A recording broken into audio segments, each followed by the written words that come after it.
जय शिव शंकर मित्रों, मैं हरीश पांडे आज आपके लिए एक महत्वपूर्ण विषय लेकर आया हूं और मुझे लगता है कि ये विषय आप में से बहुतों की समस्या के रूप में होगी।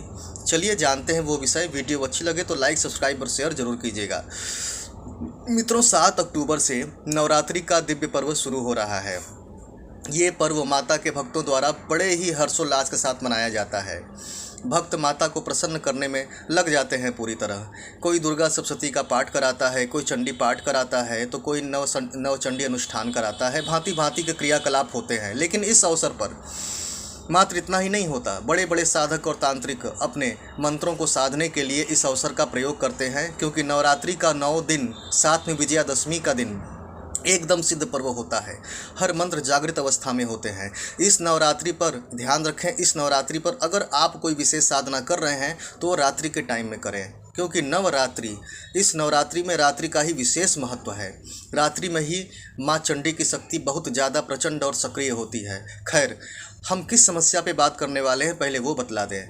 मित्रों, होता क्या है कि आप किसी साधना को आपने शुरू किया, पूजा पाठ को शुरू किया, आपका उसमें मन लगने लगा, ध्यान लगने लगा, आपकी उन्नति भी होने लगी, आपको उसके रिस्पांस भी मिलने लगे, दैवी शक्ति से आपका संबंध भी बनने लगा, सामाजिक रूप से भी आपको अच्छे अच्छे रिजल्ट मिलने लगे। लेकिन अचानक से एक दिन ऐसा होता है कि आपका मन उचट जाता है, पूजा पाठ से आपका मन हट जाता है, आप जो साधना कर रहे थे वहाँ से आप दूर जाना शुरू कर देते हैं, या फिर आपको वो साधना पहले जैसा रिस्पांस नहीं देती है। आपको लगता है कि यार छोड़ो, अब बहुत हुआ, जो मिलना था मिल गया, अब कोई दूसरी साधना पद्धति का चुनाव करेंगे।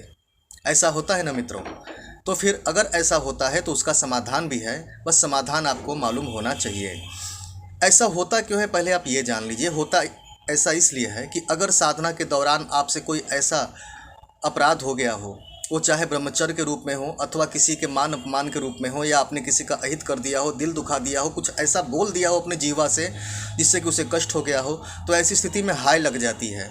उस हाय के फलस्वरूप वो मंत्र आपके लिए मंद पड़ जाता है, क्योंकि आपकी चेतना बाधित हो जाती है। तो आपको लगता है मंत्र तो वही का वही है, मंत्र की चेतना को तो कोई बाधित नहीं कर सकता, लेकिन आपकी चेतना बाधित हो जाती है और मंत्र आपके लिए सुसुप्त हो जाता है, और आप उस अनजाने में या जानबूझ के किए गए अपराध बोध के तले दबते चले जाते हैं। मन बोझिल होता चला जाता है और आप अपनी साधना से बहुत दूर चले जाते हैं। मन में दुखी रहते हैं कि यार वो साधना कितनी अच्छी रिजल्ट दे रही थी, लेकिन वो छूट गई।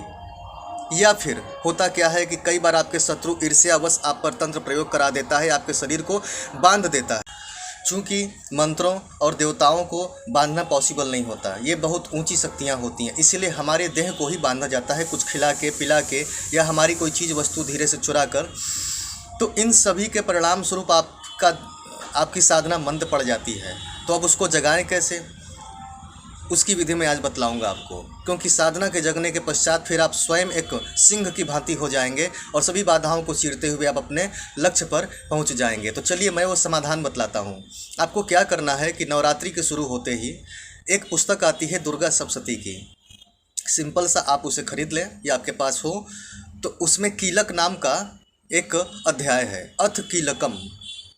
आपको क्या करना है, उस कीलक स्त्रोत का प्रयोग करना है। अगर आपको कीलित कर दिया गया हो मंत्र के संदर्भ में कि इसकी साधना ही नष्ट हो जाए, तो वो सब बिल्कुल फ्री हो जाता है।